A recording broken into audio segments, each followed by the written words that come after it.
Hello students, in last class in NSE-JS last class हमने पढ़ा था हमारे पास एटम के अंदर कौन से सब एटॉमिक पार्टिकल्स होते हैं, हमारे पास कॉन्फ़िगरेशन हम किस तरीके से लिखते हैं और वैलेंसी क्या चीज होती है। In this class, building on that information, we are trying to do some bonding concepts. That is, इस क्लास में हम पढ़ने वाले हैं आयनिक बॉन्डिंग क्या होती है, कोवेलेंट बॉन्डिंग क्या होती है और कोऑर्डिनेट बॉन्डिंग क्या होती है। लास्ट क्लास में जैसे हमने पढ़ा था कि वैलेंसी होती है किसी भी एटम की कंबाइनिंग कैपेसिटी। कंबाइनिंग कैपेसिटी मतलब कितने इलेक्ट्रॉन्स वो दे सकता है या कितने इलेक्ट्रॉन वो ले सकता है टू बिकम स्टेबल। ठीक है, तो किसी भी एलिमेंट को स्टेबिलिटी अटेन करने के लिए कितने इलेक्ट्रॉन्स देने चाहिए, कितने इलेक्ट्रॉन्स लेने चाहिए, वो उसकी वैलेंसी हो जाती है। ठीक है, यही इलेक्ट्रॉन्स जिनके पूरे कंप्लीट होते हैं यानी कि जिनकी वैलेंसी 0 होती है वो एटम्स हमारे पास बॉन्डिंग नहीं करते। जैसे हीलियम, आर्गन, नियॉन, क्रिप्टन, ये हमारे पास बॉन्डिंग नहीं करते। तो जिन एलिमेंट्स के पास इलेक्ट्रॉन लेने या देने की क्षमता या टेंडेंसी रहती है वो बॉन्ड्स बनाते हैं। ठीक है, तो वो बॉन्ड्स हमारे पास बेसिकली मेनली 3 टाइप्स के हम बॉन्ड्स पढ़ेंगे। Ionic bonding, second is your covalent bonding,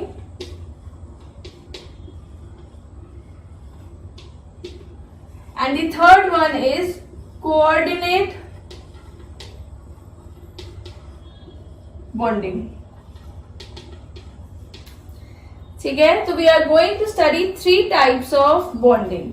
तो पहले हम पढ़ेंगे ionic bonding, then we will go to covalent bonding and then coordinate bonding. तो पहले हम स्टार्ट कर रहे हैं by ionic bonding. Ionic bonding क्या होती है?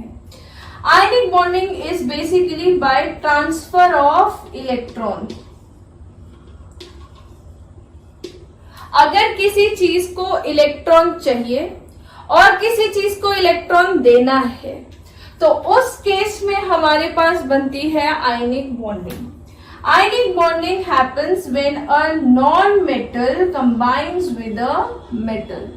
क्योंकि मेटल कैसे एक्ट करते हैं? इलेक्ट्रॉन डोनर की तरह, और जो नॉन मेटल है वो कैसे एक्ट करते हैं?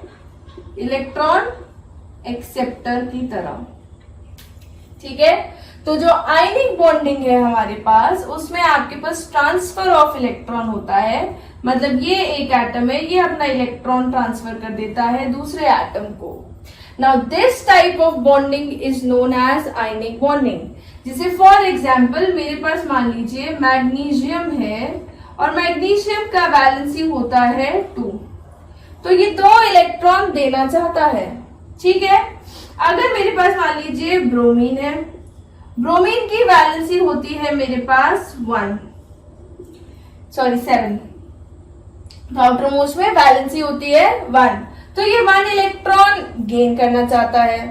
ठीक है, तो क्या होगा? मैग्नीशियम अपने दोनों इलेक्ट्रॉन लूज कर देगा, और जब ये दोनों इलेक्ट्रॉन लूज कर देगा तो इस पे कैसा चार्ज आएगा? 2 पॉजिटिव। क्यों? क्योंकि मैग्नीशियम का एटॉमिक नंबर होता है हमारे पास 12। तो नंबर ऑफ प्रोटॉन कितने हुए? 12। इसके इलेक्ट्रॉन कितने हुए? 12।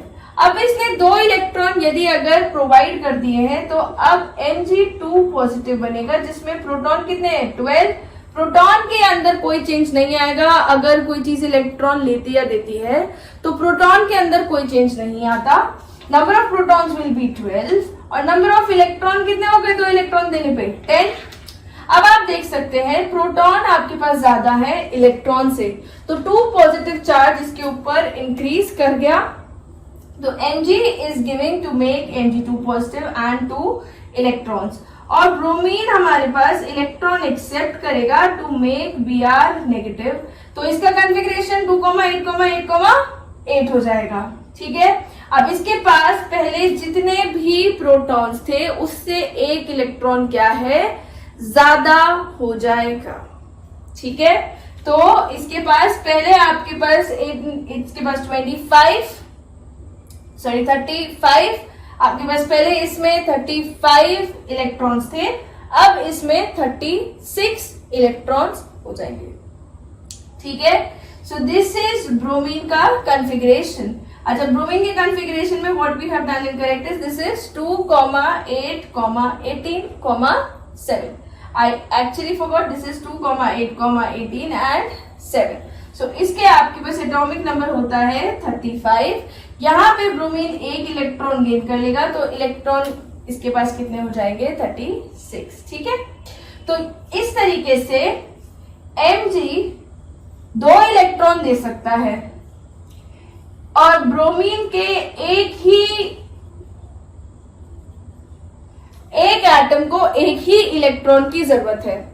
तो एक Mg 2 ब्रोमीन के साथ रिएक्ट कर जाएगा तो Mg प्लस Br2 यानी कि ब्रोमीन गैस के साथ, ब्रोमीन गैस इज डायएटॉमिक जिनके एक मॉलिक्यूल में 2 एटम्स होते हैं। तो गैसेस मोस्टली इनकी ऐसी रहती है, इट गिव्स MgBr2। तो यहाँ पे एक Mg 2 ब्रोमीन को इलेक्ट्रॉन दे रहा है क्योंकि एक ब्रोमीन को सिर्फ एक ही इलेक्ट्रॉन की जरूरत थी। ठीक है, अब इसको हम NaCl के केस के लिए देखते हैं। सपोज मान लीजिए आपके पास है सोडियम का कॉन्फ़िगरेशन होता है 2, 8, 1। ये एक इलेक्ट्रॉन दे सकता है, इसकी वैलेंसी क्या हुई 1, तो इट विल फॉर्म Na से Na पॉजिटिव आयन और इलेक्ट्रॉन ये लूज कर देगा।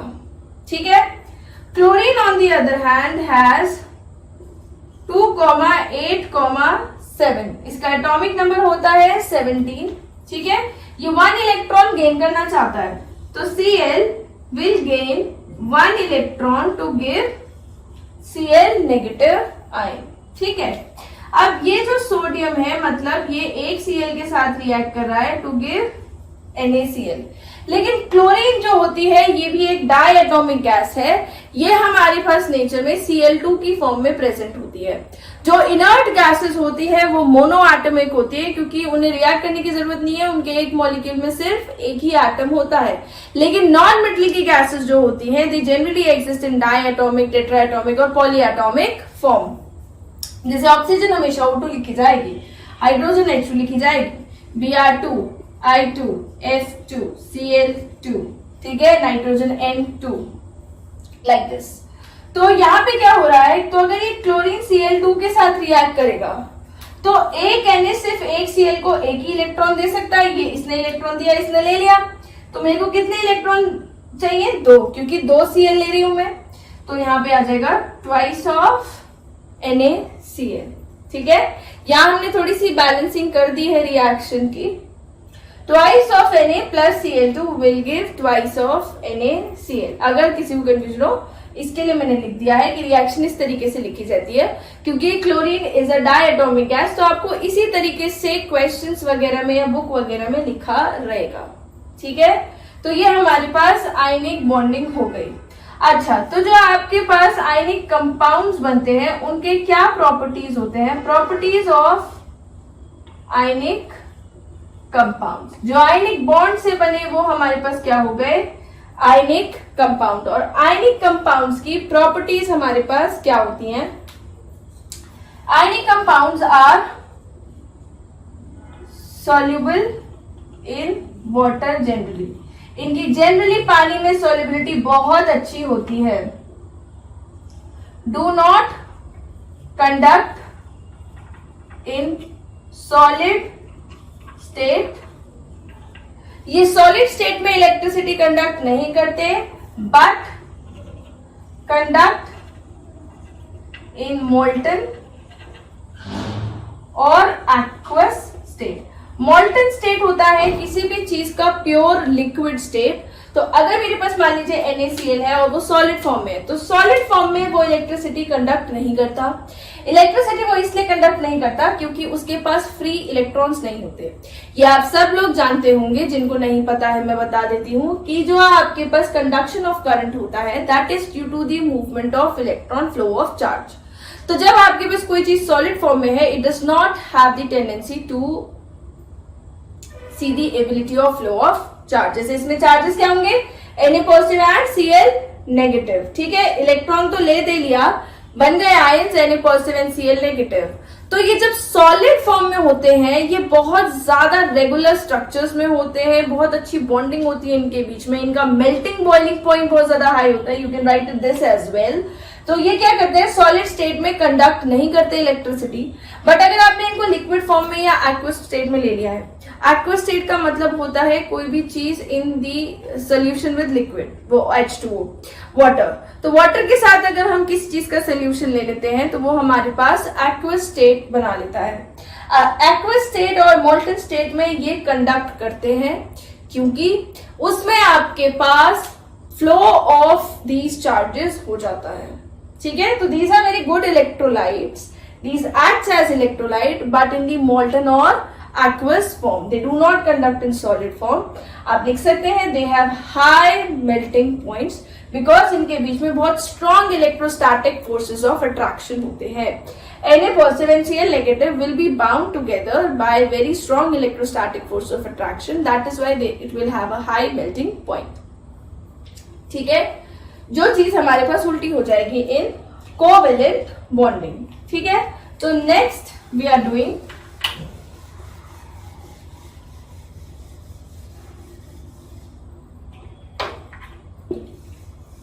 Covalent bonding.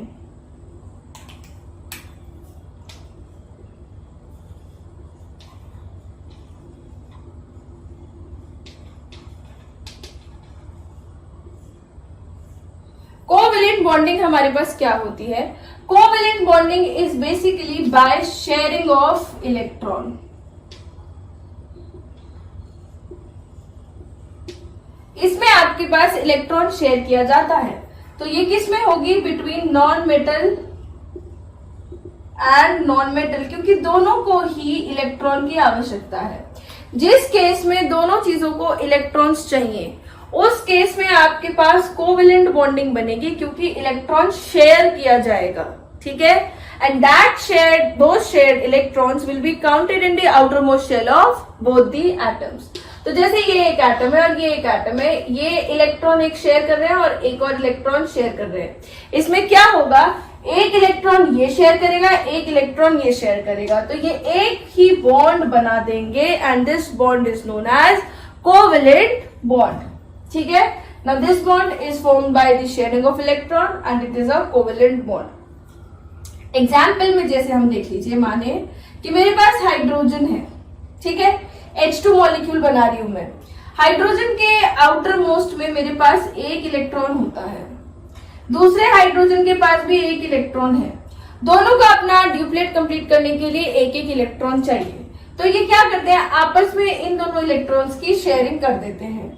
तो ये जो दोनों इलेक्ट्रॉन है ये इसके आउटर मोस्ट में भी काउंट होंगे और ये इसके आउटर मोस्ट में भी काउंट होंगे। इसी प्रकार से दोनों का ड्यूप्लेट जो होगा वो कंप्लीट हो जाएगा। तो जो शेयर्ड पेयर ऑफ इलेक्ट्रॉन्स होते हैं they will be counted in the outer most shell of both the atoms participating in the covalent bond and only the shared pair of electrons. जो उन्होंने पेयर ऑफ इलेक्ट्रॉन, जो भी electron share किए हैं, सिर्फ वो ही दोनों के आउटर मोस्ट में काउंट किए जाएंगे। अगर ऐसा कोई इलेक्ट्रॉन है जो शेयर नहीं किया गया है and it is in the outer most shell, तो वो दोनों में काउंट नहीं किया जाएगा, जिसके पास था उसी का रहेगा, ठीक है। ये हमारे पास बना इसका लुईस डॉट स्ट्रक्चर कहते हैं इसको, या इलेक्ट्रॉन डॉट स्ट्रक्चर भी कह सकते हैं हम, ठीक है, जिसमें हम ये कोवेलेंट बॉन्डिंग बेसिकली दिखाते हैं, बॉन्डिंग दिखाते हैं इलेक्ट्रॉन का आदान प्रदान, ठीक है। इलेक्ट्रॉन डॉट स्ट्रक्चर्स आप आयनिक बॉन्डिंग के लिए भी बना सकते हैं, जैसे Na का था Na पॉजिटिव, Cl के पास हमेशा जब भी आपको इलेक्ट्रॉन डॉट स्ट्रक्चर बनाना हो या लुईस डॉट स्ट्रक्चर बनाना है, हम हमेशा आउटर मोस्ट शेल की बात करेंगे। अंदर वाले शेल के आप इलेक्ट्रॉन बनाने बैठे तो पूरा दिन लग जाएगा, बहुत सारी चीजें करनी पड़ेंगी आपको। तो यहाँ पे हम सिर्फ आउटर मोस्ट शेल में, अब इसने इलेक्ट्रॉन ले लिया था तो आउटर मोस्ट शेल में कितने हो गए, 8, 1 2 3 4 5 6 7 8। इन इलेक्ट्रॉन्स को हम डॉट्स की तरह दिखाते हैं और इसका negative. It is for the ionic compound, ठीक है। अगर आप कोवेलेंट कंपाउंड की बात कर रहे हैं तो हम ये इस प्रकार से दिखा रहे हैं कि इनके बीच में ये इलेक्ट्रॉन पेयर शेयर है। एक कोवेलेंट बॉन्ड में 2 इलेक्ट्रॉन होते हैं। अगर एक कोवेलेंट बॉन्ड है उसमें 2 इलेक्ट्रॉन होंगे, एक एटम ने दिया है, दूसरा दूसरे एटम ने है। शेयरिंग इज केयरिंग आप सबने सुना होगा। शेयरिंग इस प्रकार से होनी चाहिए कि म्यूचुअली हो, एक ने एक इलेक्ट्रॉन अपना शेयर किया तो दूसरा भी अपना एक इलेक्ट्रॉन शेयर करे, ठीक है। So this is covalent bonding. जब आयनिक बॉन्डिंग होती है तो ऐसा कोई रिस्ट्रिक्शन नहीं है कि आपके पास एक इलेक्ट्रॉन या 2 इलेक्ट्रॉन शेयर होने चाहिए, 2 ही इलेक्ट्रॉन लूज करेगा। एक इलेक्ट्रॉन भी अगर एटम लूज कर सकता है तो it can lose that electron. तो कोवेलेंट बॉन्ड में आपके पास 2 इलेक्ट्रॉन होंगे। अब ये हमने इसके एग्जाम्पल देखा। मान लीजिए हम O2 की बात करें। अब O2 पे आते हैं। ऑक्सीजन हमारे पास कॉन्फ़िगरेशन होता है ऑक्सीजन का 2,6। इसके आउटर मोस्ट शेल में 2 इलेक्ट्रॉन्स की आवश्यकता है। तो ये ऑक्सीजन के मैंने बना दिए 1 2 3 4 5 6 इलेक्ट्रॉन्स डॉट स्ट्रक्चर से दिखाए हैं। इनर मोस्ट हम नहीं दिखा रहे या इनर पेनल्टीमेट शेल्स के नहीं दिखा रहे। एक होती है हमारे पास outermost shells and some are core shells या पेनल्टीमेट शेल कहते हैं आउटर मोस्ट से जस्ट अंदर वाली शेल को। तो हम सिर्फ आउटर मोस्ट शेल दिखाएंगे। 6 इलेक्ट्रॉन है। दूसरे वाला ऑक्सीजन है उसके पास भी 6 इलेक्ट्रॉन्स हैं, ठीक है। दोनों को कितने कितने इलेक्ट्रॉन्स चाहिए? 2-2 इलेक्ट्रॉन्स चाहिए टू कंप्लीट देयर ऑक्टेट। तो क्या होगा, ये दोनों आपस में 2-2 इलेक्ट्रॉन शेयर कर लेंगे। तो इससे इस ऑक्सीजन के पास अब कितने इलेक्ट्रॉन्स हो गए? 8। Now it has 8 electrons. Now this oxygen has 8 electrons. 1 2 3 4। मैं इस तरीके से दिखा देती हूं। 1 2 3 4 5 6 7 8। बॉन्डिंग से 2-2 इलेक्ट्रॉन मिल रहे हैं। And this oxygen will also have 8 electrons, ठीक है। और जो हमने इसका ये स्ट्रक्चर बनाया ये इसका लुईस डॉट स्ट्रक्चर कहलाएगा, जिसमें आपने ये ऑक्सीजन के डबल बॉन्ड, ठीक है। इसके अलावा इनपे कितने इलेक्ट्रॉन होते हैं? 1 2 3 4 1 2 3 4। आउटर मोस्ट शेल के सारे इलेक्ट्रॉन शो कर दीजिए। बॉन्डिंग आप इस तरीके से शो कर सकते हैं, ये बॉन्ड्स बना करके इनके बीच में। This is your covalent bonding, ठीक है।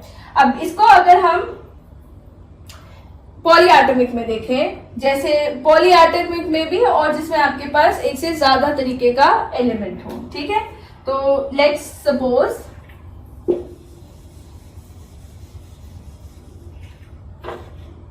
हम देख रहे हैं NH3 में, ठीक है। नाइट्रोजन के पास आउटर मोस्ट शेल में 5 इलेक्ट्रॉन्स है। 1 2 3 4 5, ठीक। एक हाइड्रोजन को 1 इलेक्ट्रॉन की जरूरत है टू कंप्लीट इट्स ड्यूप्लेट, और नाइट्रोजन बेचारे को 3 इलेक्ट्रॉन्स की जरूरत है ताकि वो अपना ऑक्टेट कंप्लीट कर ले। तो ये क्या करेगा, एक electron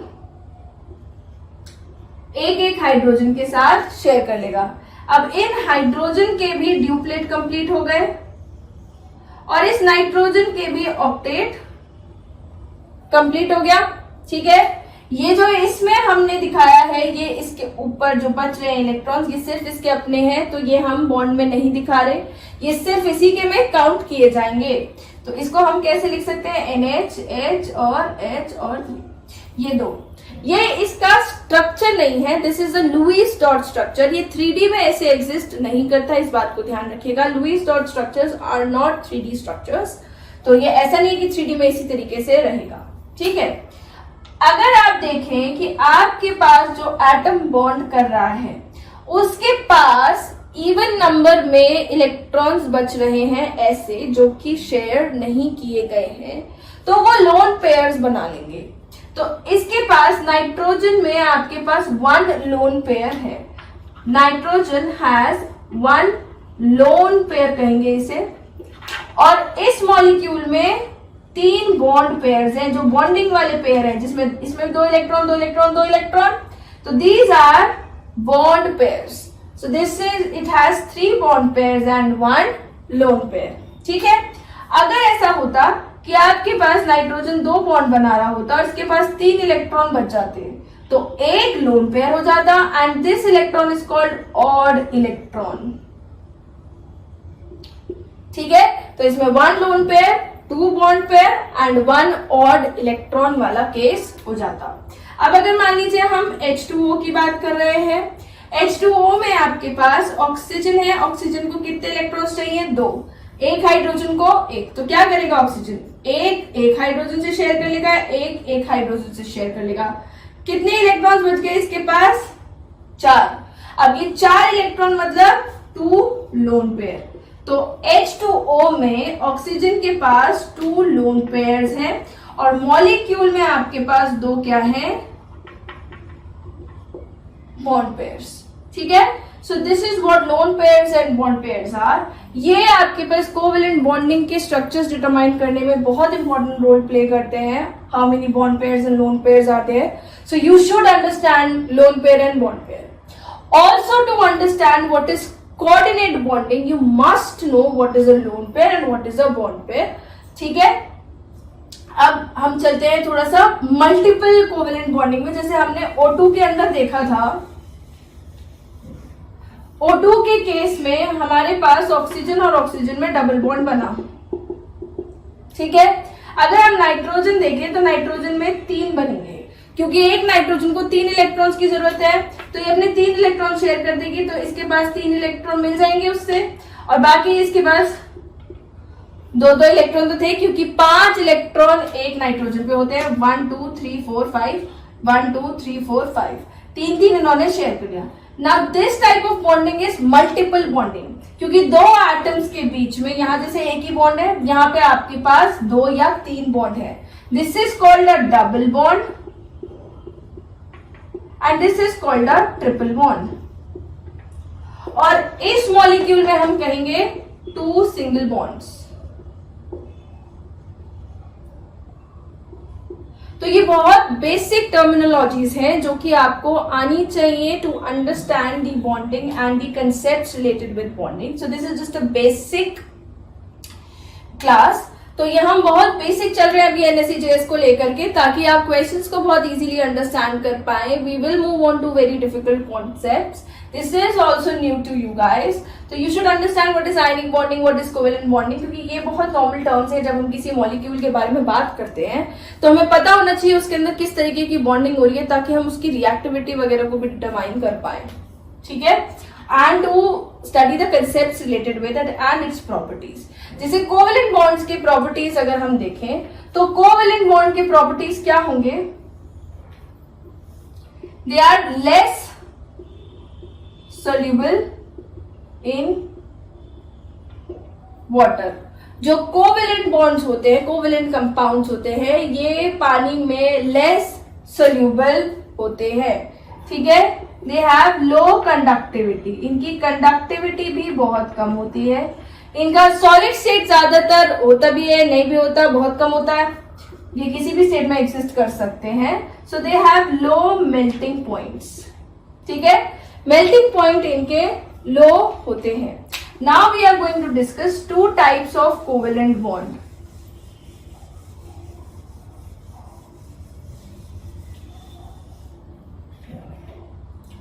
One is your polar covalent bond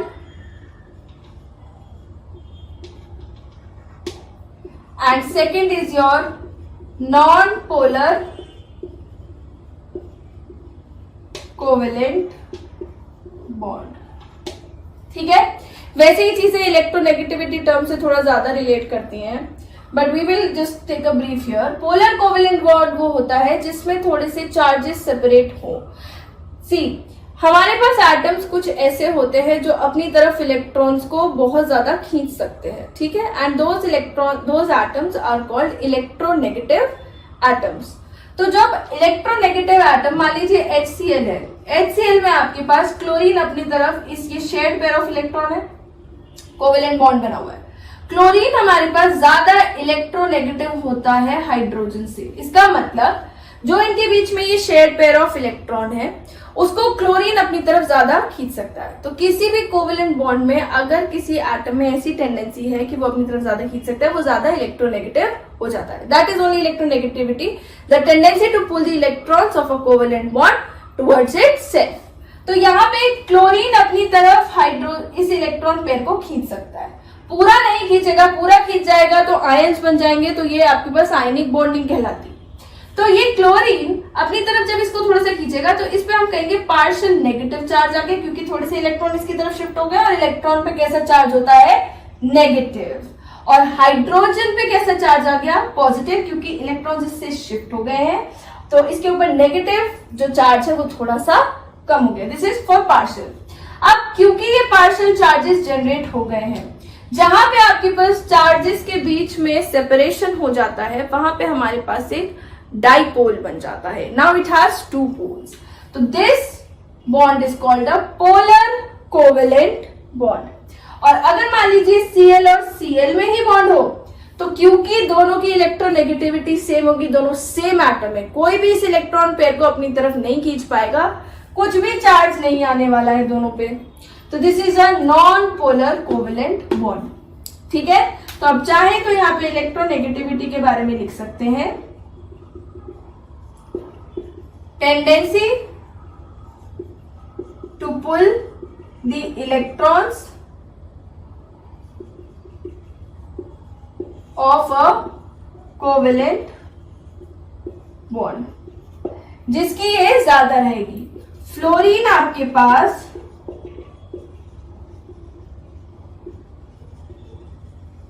सबसे ज्यादा इलेक्ट्रोनेगेटिव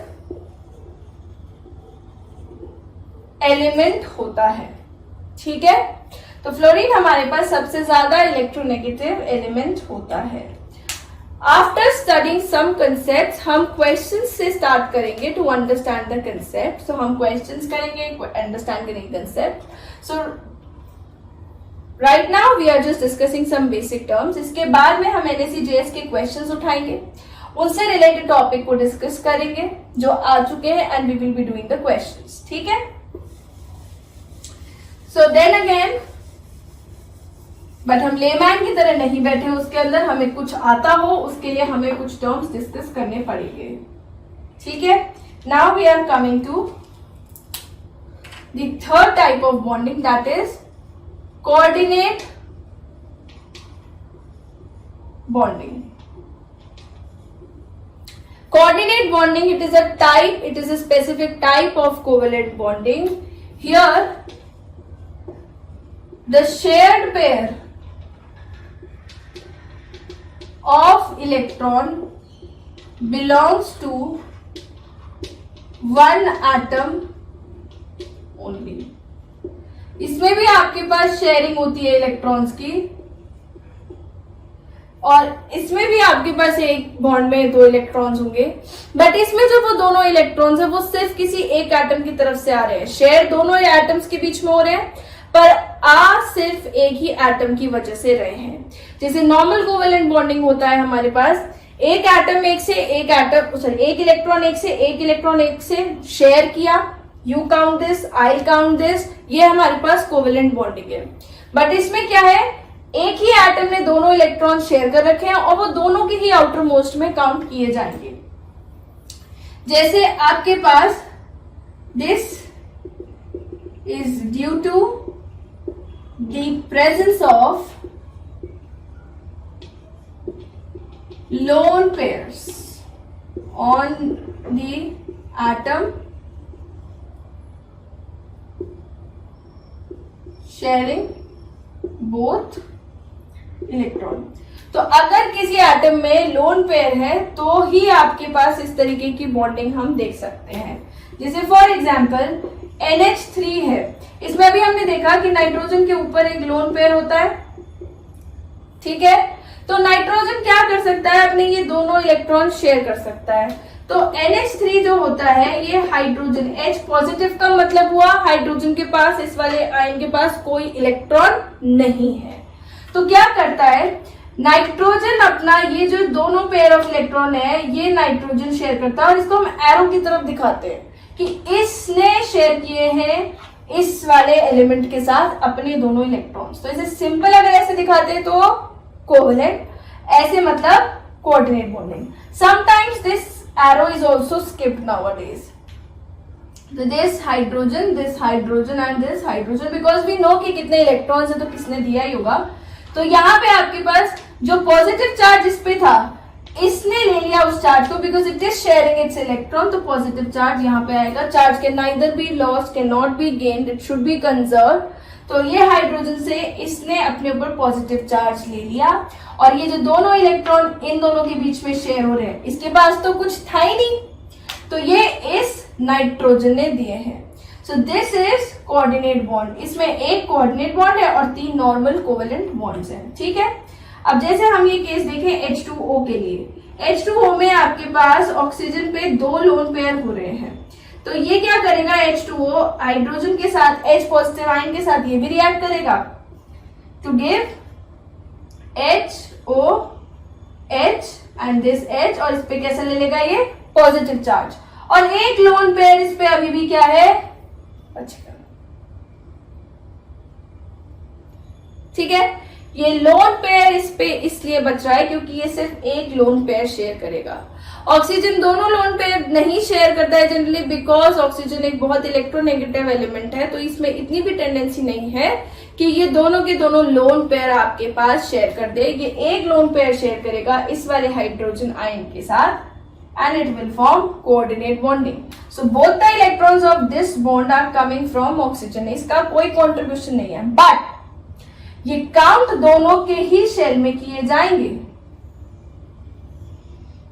ठीक है. तो this is your coordinate bonding. ठीक. कोऑर्डिनेट बॉन्डिंग के केसेस हमारे पास ज्यादा आते हैं जब बहुत हैवी मेटल आयंस आ जाते हैं आपके पास, जैसे आयरन है, कॉपर है, मैंगनीज है, क्रोमियम है. जब हम इस तरीके के एलिमेंट से डील करने लग जाते हैं तो they form a lot of coordinate bonding, और इनके ऊपर एक अलग से हम चैप्टर पढ़ते हैं इन हायर क्लासेस. ठीक है. So they form complex salts, और वही कोऑर्डिनेट बॉन्डिंग का आधार से बने हुए हैं. ठीक है. सो इन दिस क्लास हमने पढ़ा है आयनिक बॉन्डिंग के बारे में, कोवेलेंट बॉन्डिंग के बारे में, कोऑर्डिनेट बॉन्डिंग के बारे में.